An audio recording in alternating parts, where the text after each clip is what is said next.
Hello and welcome again back to Katawa Shoujo. We are playing Rin's route, and last time we got a hug. That's all I remember. Let's see. Indecision. That sounds bad.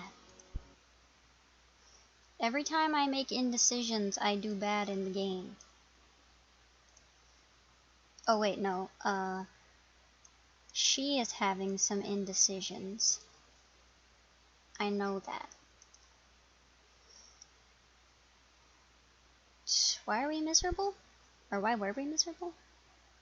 2 days later, I'm feeling less miserable.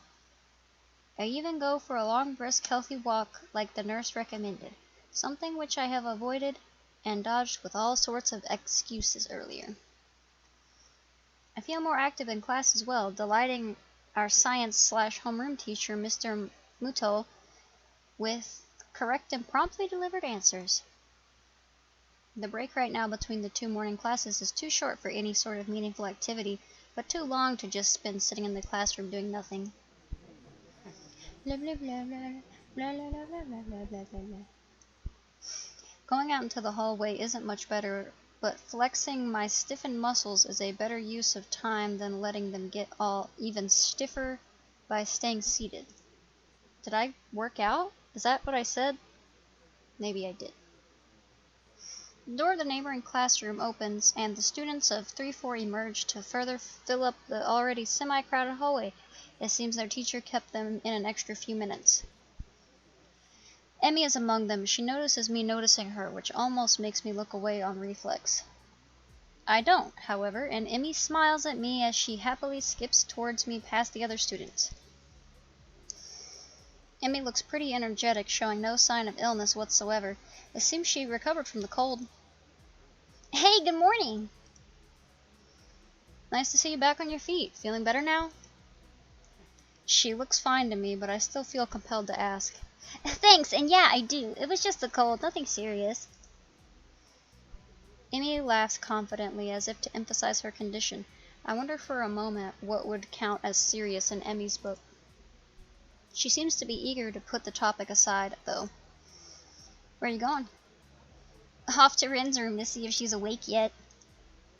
Oh, she skipped the morning class? A sheepish smile emerges on Emmy's face, and she gets slightly flustered. Not exactly. It seems that she caught the cold that I had. Sorry to hear that. Well, she was out in the rain on Sunday with us, after all. I saw her on Monday, and she was feeling a bit under the weather back then, too. She gave us a chip. She gave us some chip. Yeah, anyway, I'll ask the nurse for some cold medicine to give her if she doesn't get better soon. She leaves for the girls' dorm. I want to go with her to wish Rin well. I want to tell her that I'm better now, too, but it doesn't feel appropriate.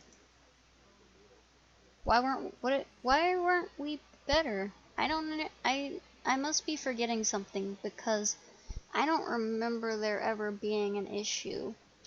Why were we wake up miserable, and why are we doing better? Was it the hug? Did we say something rude about a hug? I hope not. An unspecified feeling diverts my thoughts anyway. Somehow, I just can't summon the resolve to go in there. Iwanako went through when she... Is that what Iwanako went through when she tried to tell me how she felt? Are we trying to tell Rin that we love her? Do we love her? In this way? Oh, I don't like this hallway. This hallway is suspicious to me. I know it's just the hallway outside of our dorm, but this is usually where we meet Kenji. Even though I'm feeling more energetic, I'm still hesitant about going over there to talk to Rin. It's not until 2 days later, on Friday, that I finally gather enough courage to enter the girls' dorm. I ask the first person I meet inside for directions to Rin's room. Are there that few people that you can just be like, hey, do you know where Rin is? And they're like, oh yeah, she's up there. I knock on Rin's unmarked door and wait. After a few seconds of silence, I hear something rustling inside the room. I start wondering if maybe I should have brought something for her, like a can of warm coffee or some oranges. I could have peeled them for her. Well, too late now. She loves oranges! The door opens soundlessly. It was already unlocked, and I find myself staring at Rin, who stares back at me. Oh, wait. I was told I need to turn off. No. Turn this on. So if anything weird happens, we'll know. Apparently it's important to the story. I don't want to miss any story bits. She looks like she got out of bed. I don't think we're far enough in the story to where I've missed anything. We just now got a hug. She looks like she just got out of bed with her hair all messed up. Oh.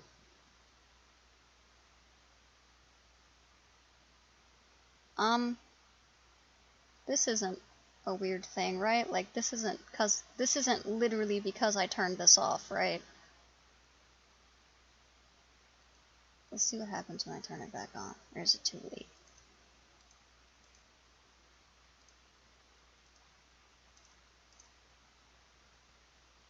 And barely any clothes on. I'm gonna put it back. We'll see what happens. Hello. There's a strange, stupid-looking smile on Rin's face. I'm not exactly sure why. Is she high on the cough syrup? Rin smiles so rarely that it seems to be out of place every time, especially so now, given her partially undressed state. Said state makes me feel extremely conflicted about whether or not this was a good idea. Her cheeks are flushed rose red, contrasting with the milky pale complexion of a person who doesn't get enough sunlight. Her forehead looks sweaty as though she may have a fever. She's probably still sick and she's all loopty-doopty on the medicines. Hi. I don't want to be rude, but you are not wearing clothes. Now what? I didn't plan anything further than this, and Rin is staring at me with those expectant eyes of hers again. Did I really turn on the adult content on this day? I'm hoping that this isn't the case. Something about this situation gives me very strange vibes. Her eyes are even more vacant than usual, and she seems to have a hard time focusing them on anything. The lack of clothing is disturbing, but since she herself doesn't seem to be bothered, why should I? You know, that's a good way to point it out. Except for she's semi in public. I mean, I guess she's in the dorms, so not really. Yeah. I keep telling myself that. I was gonna make a boner joke, but let's not. I thought I'd pay you a visit since you haven't been at the art club, and I wanted to talk with you and wish you well. Rin doesn't show any sign of recognizing what I just said, making me wonder if she actually understood my words or if she even heard them. Maybe it's the fever making her groggy. She might have actually been asleep before I came over. Okay. Bye! Just gonna come out half dressed, be like, hey, what's going on? And then leave.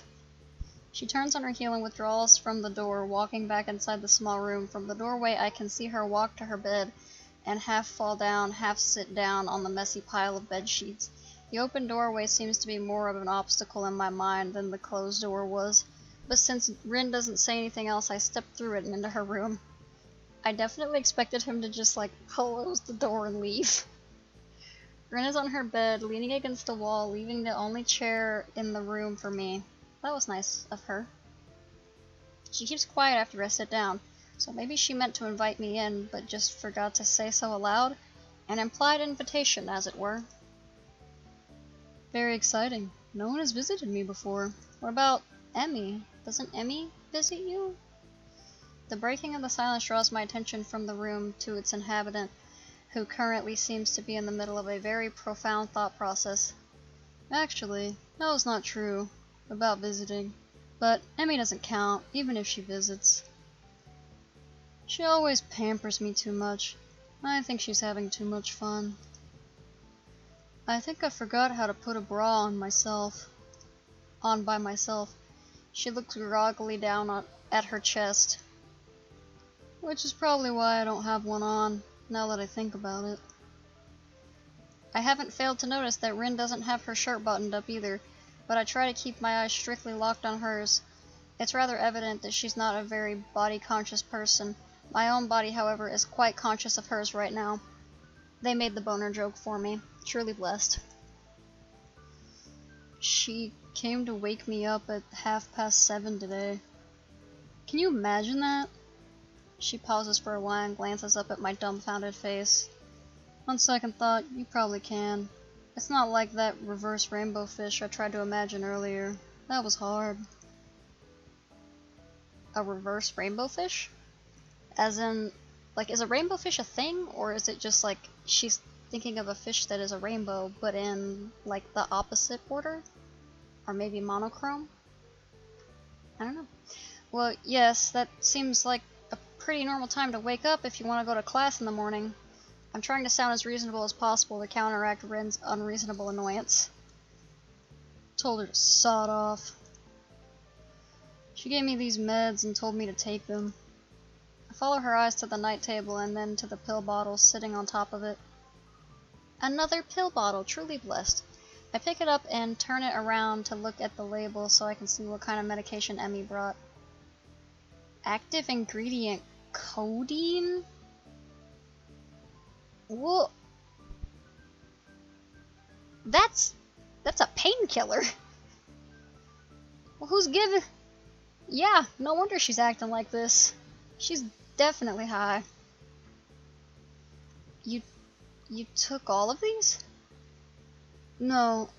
Yes, I've been eating some since there's so many of them. Seem to make this thing not so bad. Actually, I think I'm feeling just fine.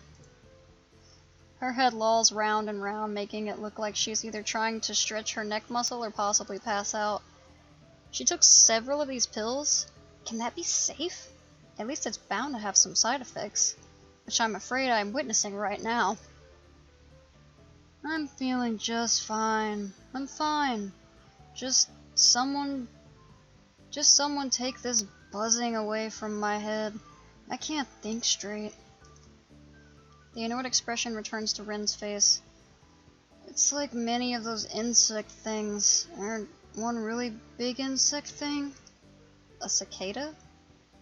With lots of wings, very much color and everything. What's the word for those? Oh, never mind, I remember. It's butterflies. Butterflies don't buzz. She smiles slightly at her last observation. A small pause in her monologue is not long enough for me to dare saying something that could potentially, but not likely, salvage this discussion. I love butterflies. They're the best animal. Did you see any on your way here? Hisao? She utters my name as an afterthought, possibly to make clear that she is now addressing me instead of just speaking her mind to whoever might be listening. This odd situation has left me speechless more or less since the moment Rin first opened her mouth. Now that she herself doesn't seem to have anything else to add, silence fills the small room. It makes me glance around again in an attempt to find something to talk about. Rin's room is about as small as mine. The big window, which takes up most of the wall furthest from the door, opens to the east, just like mine. It looks very normal, which strikes me as strange. I expected something more different? About a dozen paintings, most of them in Rin's signature abstract style, and a few art posters are taking up almost all of the available wall space, but that's about the only difference between her room and mine. The room is not exactly aesthetic? I don't know what that means. But it doesn't look like what I'd expect from a girl's room either. A faint smell of art, of paint and paper is floating in the air. It's the same smell the art room has. Rin isn't too concerned about being tidy, it seems. Everything she owns seems to be arranged in various piles around her room. Your room looks nice. It's an empty sentence one uses to fill empty spaces in conversations, but my wits are failing me pretty hard right now. Focusing all that brain blood, you know. Yeah, would you like me to show you the places? She looks down at her half-open shirt quizzically, making me inadvertently follow her gaze to her chest. I guess I already did. I can't deny that, no matter how hard I tried to act properly. It is very nice that you came to see me. It makes me feel very... what's the word? You know, the one about things and stuff. Cared for? Anyway, you came. Ren's rambling makes me remember that I actually came here for a reason. Hey, about what we talked on Monday on the rooftop, remember? Ren doesn't seem to be exactly attentive right now. Not that she ever is. I plow ahead and get it off my chest anyway. I just wanted to tell you that I'm going to be better from now on, I guess. I hate being pathetic, so I decided I'm not going to be anymore. I'm not going to be anymore. I guess that's all. Okay. Isn't that good? The blurry words flow out of her lips slowly and uncontrollably. I'm happy for you, I think. That's what I think. You shouldn't look so sad all the time. I mean, looking sad is fine if you're not sad, but you look sad like you actually sad. Were you actually sad? That's no good. Are you going on some training camp where they make men out of boys or mountaintop meditation? No, I don't think so. Oh, I guess that's fine too. The sentences come out of her mouth and probably her brain, one at a time with a small pause between each, making her gibberish hard to understand. I just think it seemed like a good idea. Maybe it's not. Ren finishes with one more line, getting to say the last word over herself. An impressive display of what I can only describe as mental shadowboxing. That's a metaphor and a half. While I'm embarrassing myself, might as well try to tell you that I'm sorry that I said some stupid things to you last week. It's your own business to decide what you're going to do. She seems to not register my words at first, but then understanding lights in her eyes and she waves her head around in a way that could be interpreted as anything. It's okay. I probably said stupid things too. It's just sometimes a bit hard to keep my thoughts the way I like them. Private. They are not very straight, at least most of the time. You know, Ren, we have so much in common. Not that I want to have them straight, I just wish they were at least in some shape. Round is fine too, but I need more definition. My thoughts are very messy. Messy. Did she just pass out? Oh no, she's just laying down. I thought she straight up passed out. I was like, we need to leave. She repeats the word melancholically, then flops lying on her bed and nuzzles her head against her pillow, shutting her eyes. Enough. Tired. You should go. I'm going to sleep again. She opens one of her eyes to look at me. Was it you who likes to look at sleeping girls, or someone else? Maybe there were many of those. I can't remember. You can stay if you want. No, I'll leave. I have to do homework anyways. Do homework, Hisao? Homework? Hisao? Homework? I stand up from the chair and take a step towards the door. Wait. Her request stops me in my tracks, not that I intended to scoot off right away. Look at her little gooby face. It's so cute. She's a little goober. I look over my shoulder at the girl lying on her bed, again with the strangest kind of smile on her features. She said she should smile more often. I can walk you to the door. It's the least a gentleman can do. Very good. Very gentlemanly. Rin giggles like a little kid, making me beyond absolutely certain that she took far too much of her cold medication today. I've always wanted to say that. Slowly and with difficulty, Rin first rises to the sitting position again, then she stands up with even more difficulty and more slowly still. As if guided by some masculine automation, my eyes instantly lower to the curve of her thigh and the striped panties, at which point my manners force me to lift my gaze back to Rin's eye level. Yeah, her eyes are up here. Isao, quit looking down. It's getting almost too hard to do that. Keep it in your pants. Rin is standing, although barely. It looks like she has trouble keeping her usual decent balance. Again, probably a side effect of the medicine. She takes an unsteady step towards me, then another smaller one as she notices that it's not a good idea to try to take big steps. I feel my muscles tense as I prepare to catch Rin if she falls. Ugh! We have received the kiss. Hisao, back away from her. She's sick on cold medicine. This is too much. Back up. Back up.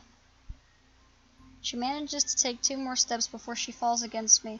To my surprise, neither her downwards momentum nor our slight height difference are able to stop Rin from pressing her heart-shaped lips squarely against mine.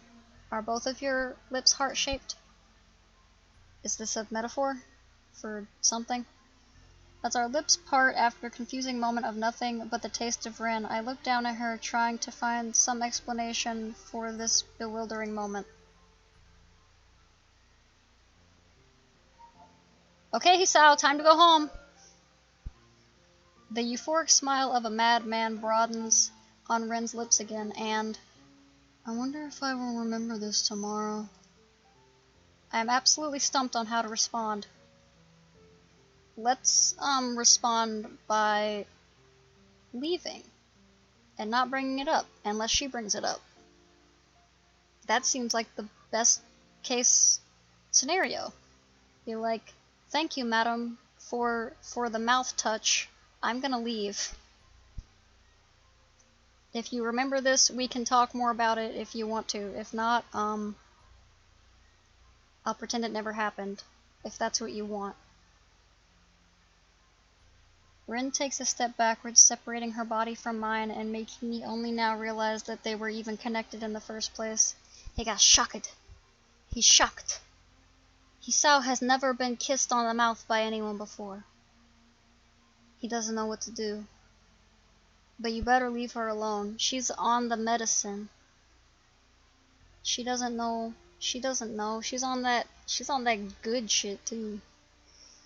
The second step is actually a fall backwards, luckily straight onto her bed.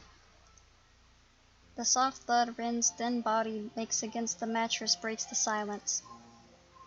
I move quickly over to her to see if she hurt herself, only to be met with the peaceful face of dreaming.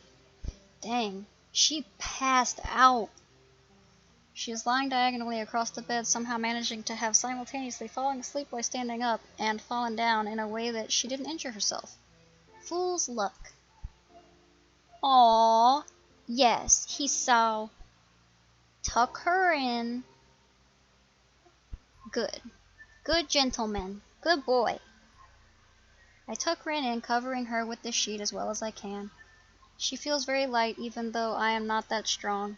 I stand up to look at her, the oval-shaped face, the dark eyelashes shut against the feverish cheeks, the slender body covered with the pale sheets. She's asleep. A conflicts plural, churned inside of me. I think about calling a nurse to keep an eye on her, but decide against it. After taking one more glance at her peaceful face, I decide that she'll be fine. I do pocket the remaining pills, though. For her own good? Hisao? Or are you trying to... What'd you do? Why'd you pocket those pills? Why'd you do that? I exit the room and close the door soundlessly behind me. I exhale deeply, only now realizing I had held my breath for the better part of a minute. Taking a moment to relax, I tried to calm down my heart, racing like a jackrabbit. Oh. I am so glad that that did not go where I thought it was gonna go. I am relieved. We might have to talk about that kiss. I kinda hope she remembers, otherwise it makes me feel a little weird. A little bit on the weird side. Okay, we will leave it off there. That was a lot. And I will see everybody in the next episode.